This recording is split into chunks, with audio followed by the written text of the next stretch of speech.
hablarles acerca de un libro acerca de la historia de la Iglesia Católica, de autores Bernardino Yorca. Este libro, este PDF indica la quinta edición. Las primeras hojas son más que nada la presentación, orientación bibliográfica y abreviaturas, ¿no? Ya la introducción indica que en la página 3, sin embargo, en el PDF está en la página 60, parece.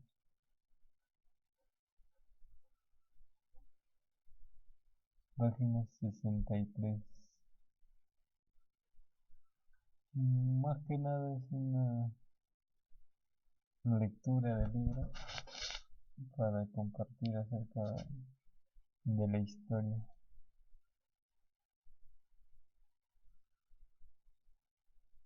Tenemos volumen primero, Edad Antigua, la Iglesia en el mundo grecorromano.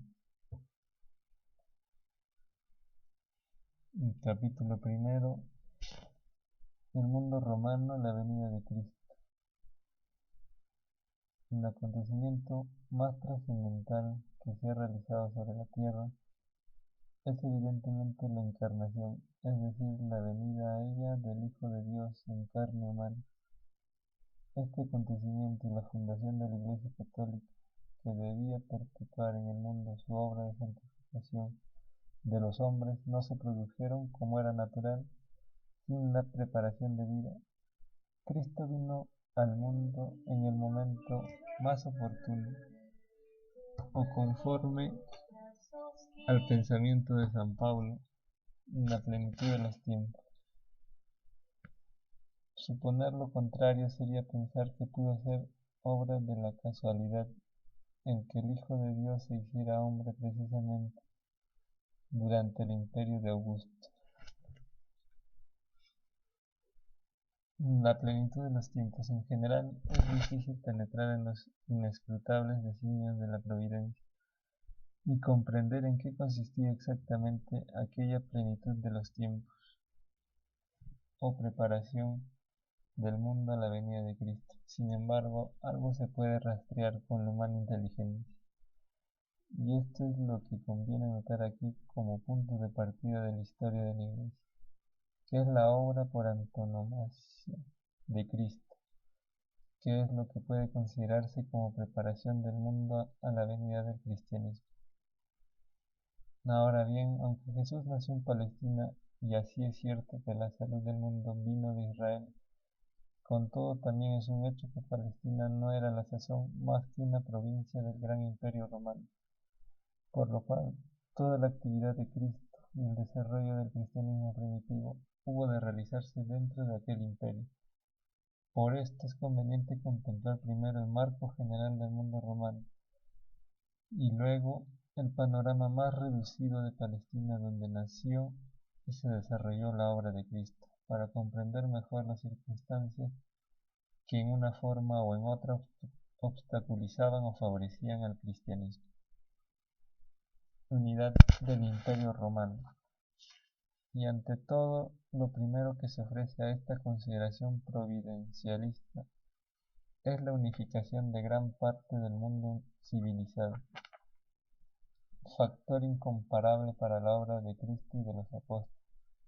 No es difícil apreciar el valor inmenso de esta circunstancia, que daba a los predicadores del Evangelio las mayores facilidades para trasladarse de una región a otra y comunicarse en todas partes con los súbditos del gran imperio. Unidad de cultura. La cultura material había llegado a una altura nunca igualada. Las industrias florecían en la metrópoli y en las diversas provincias. Una red completísima de carreteras, las grandes vías imperiales, unían las poblaciones más distantes desde el Asia Menor y Egipto hasta Roma y la península ibérica. Las mismas facilidades de comunicación existían a través del mar Mediterráneo, que convertido como en un lago rodeado de posesiones romanas, pudo ser designado como Mar Nostrum, Mar del Infierno. Con esto habían caído las barreras materiales entre los diversos pueblos y, lo que es más significativo, habían desaparecido. Con las fronteras materiales, muchas de las antiguas enemistades raciales. El complemento de esta unificación material y moral lo formaba la unidad de lengua y unidad de cultura, que fue el resultado más tangible y positivo del llamado helenismo. Este, tal como se entiende en nuestros días, en contraposición a la época clásica helénica, comprende una especie de universalización de la cultura y de la filosofía griega, puesta en contacto con las culturas orientales de Persia, Babilonia, Siria, Egipto y demás pueblos orientales. La desaparición sistemática de la antigua separación entre griegos y bárbaros, un eclecticismo general en el campo filosófico, representado por los grandes sistemas del estoicismo, neopitagoreísmo y neoplatonismo, y en lo religioso un sincretismo que aprovechaba multitud de elementos recogidos de los más variados ritos, pero con una tendencia general al monoteísmo. Toda la tendencia del helenismo era un cosmopolitismo general, basado en una monarquía universal, iniciada por Alejandro Magno y llevada a su máxima extensión por el Imperio Romano. Unidad de lengua, la koiné, la expresión más tangible y al mismo tiempo más eficaz de estas tendencias y realidades del helenismo cosmopolita fue la lengua universal, que por eso mismo fue denominada koiné, común. Esta era una necesidad en medio de un imperio tan extenso y variado como el que formaban los dominios de Augusto.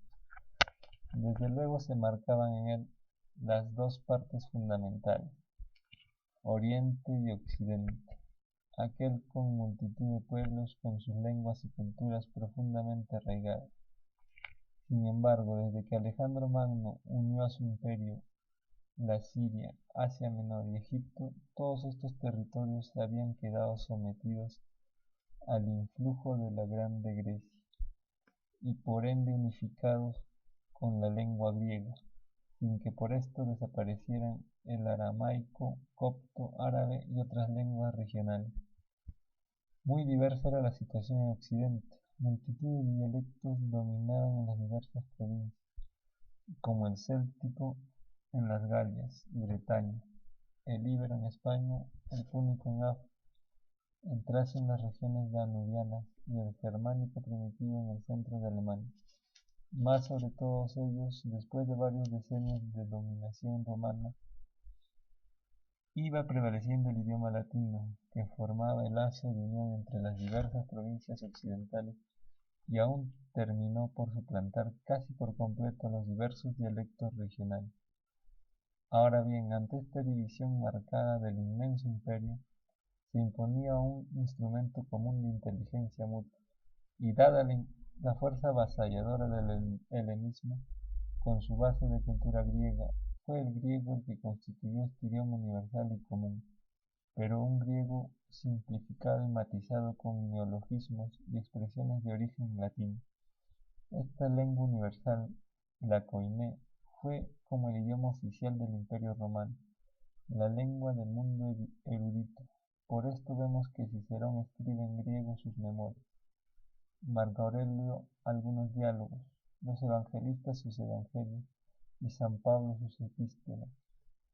Con este incomparable instrumento podía San Pablo predicar el evangelio en las ciudades más populosas del Asia Menor, Macedonia, Grecia y España.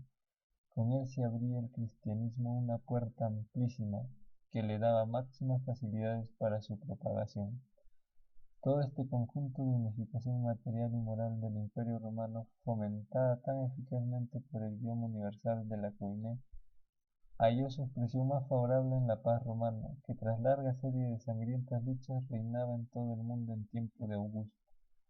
La monarquía universal podía con esto realizar su benéfica influencia.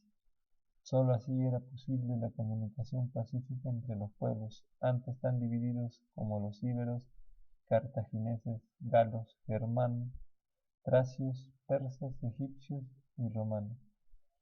Por esto se explica que los cristianos de siglos posteriores reconocieran como una disposición especial de la divina providencia el haber coincidido desde Augusto la formación de la monarquía universal romana y el principio del cristianismo, pues según expresión de Eusebio, el imperio romano y el cristianismo se completan mutuamente, y el primero fue preparación del segundo.